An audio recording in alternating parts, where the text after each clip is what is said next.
اللہ رب العزت کا لاکھ لاکھ احسان اور شکر ہے جس نے ہمیں حق کہنے کی توفیق عطا فرمائی،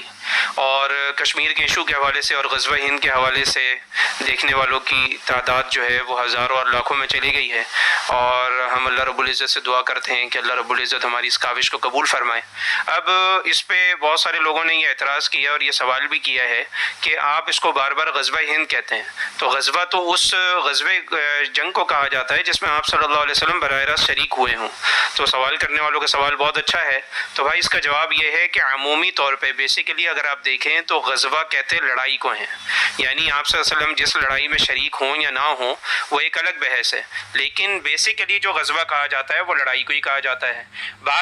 بعد میں جو اہل سیر جو آئے ہیں جنہوں نے سیرت کے ابواب لکھے ہیں، انہوں نے کتاب المغازی کے نام سے کچھ ابواب قائم کیے ہیں جس کے اندر انہوں نے ایسی روایات کو لے کر آئے ہیں وہ لوگ جس میں آپ صلی اللہ علیہ وسلم کے بنفس نفیس شریک ہونے کا جو ہے وہ ہمیں ذکر ملتا ہے۔ تو پتہ لگا کہ ابتداءً تو غزوے کے لفظ کو لڑائی کے معنوں میں استعمال کیا جاتا تھا، لیکن بعد میں سیرت کی کتابیں لکھنے والوں نے اور وہ ابواب قائم کرنے والوں نے اس لفظ کو جو ہے آپ صلی اللہ علیہ وسلم کے ساتھ جو ہے وہ خاص کیا۔ تو دونوں کے اندر کوئی مذائقہ نہیں ہے، تو اگر ہم اس کو لڑائی کے معنوں میں لیں پھر بھی ٹھیک ہے، اگر آپ صلی اللہ علیہ وسلم کے بنفس نفیس شریک ہونے کو لیں پھر بھی ٹھیک ہے۔ لیکن اب معاملہ پھر وہی اٹکتا ہے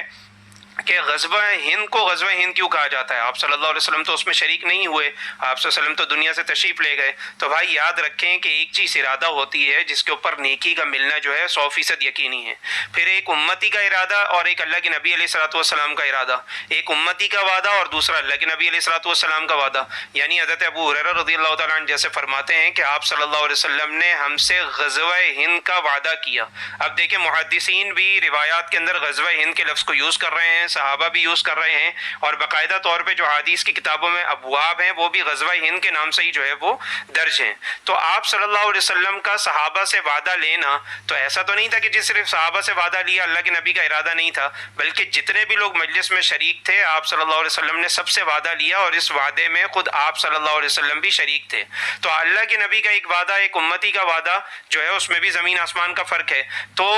یعنی یہ کہا جا سکتا ہے کہ اللہ کے نبی علیہ الصلوۃ والسلام کی زندگی نے ان کا ساتھ نہیں دیا اور وہ دنیا سے تشریف لے گئے۔ اگر آپ صلی اللہ علیہ وسلم دنیا میں تشریف فرما ہوتے اور آپ صلی اللہ علیہ وسلم کے زمانے میں ہندوستان کی جنگ ہوتی تو آپ صلی اللہ علیہ وسلم یقیناً جو ہے وہ اس غزوے کی جو ہے وہ سربراہی کرتے اور اس میں شرکت کرتے، جیسا کہ حضرت ابو ہریرہ رضی اللہ تعالیٰ عنہ کا شوق بتا رہا ہے کہ اللہ کے نبی علیہ الصلوۃ والسلام نے اتنی تاکید فرمائی، اتنی زیادہ آپ صلی اللہ علیہ وسلم یعنی صحابہ کو شوق بیدار کیا کہ حضرت ابو ہریرہ رضی اللہ تعالیٰ عنہ فرما رہے ہیں کہ اگر میری زندگی میں غزوہ آ گیا تو میں اس میں خود شریک ہوں گا، اور اگر میں اس میں شہید ہو گیا تو میں افضل شہداء میں ہوں گا، اور اگر میں بچ گیا تو میں جہنم سے آزاد ہوں گا۔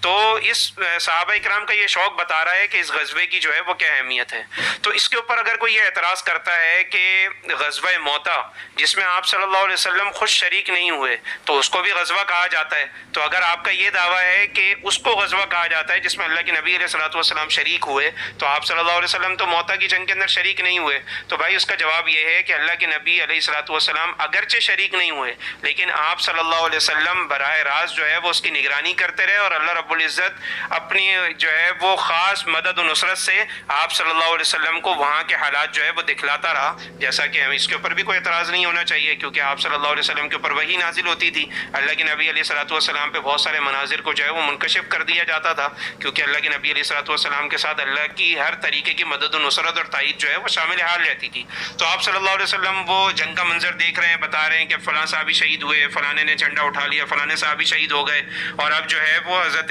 خالد بن ولید نے جو ہے وہ جھنڈا اٹھایا رضی اللہ عنہ نے۔ تو آپ صلی اللہ علیہ وسلم کا پوری جنگ کی نگرانی کرنا اور آپ صلی اللہ علیہ وسلم کا یہ گواہی دینا اور یہ بتلانا کہ بھئی فلاں شہید ہو گیا، فلاں شہید ہو گیا، تو گویا کہ ایسا ہی یہ منظر ہے جیسے آپ صلی اللہ علیہ وسلم اس جنگ میں، اس لڑائی میں براہ راست شریک تھے، تبھی تو آپ صلی اللہ علیہ وسلم ساری چیزیں دیکھ رہے ہیں۔ تو اگر میں کسی چیز کو دیکھ رہا ہوں تو گویا ایسا ہے کہ میں اس کا گواہ بھی ہوں اور میں اس میں براہ راست بھی جو ہے شریک ہوں اور میں اس چیز کو دیکھ رہا ہوں۔ تو اس کے اندر بھی، اس بات کے اندر بھی کوئی اعتراض نہیں ہونا چاہیے کہ غزوہ موتا کو موتا کیوں کہا جاتا ہے۔ باقی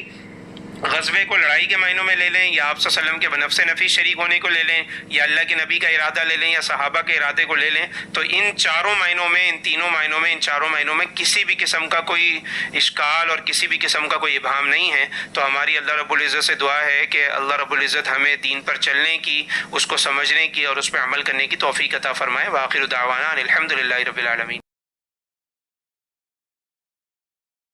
إله إلا الله محمد رسول الله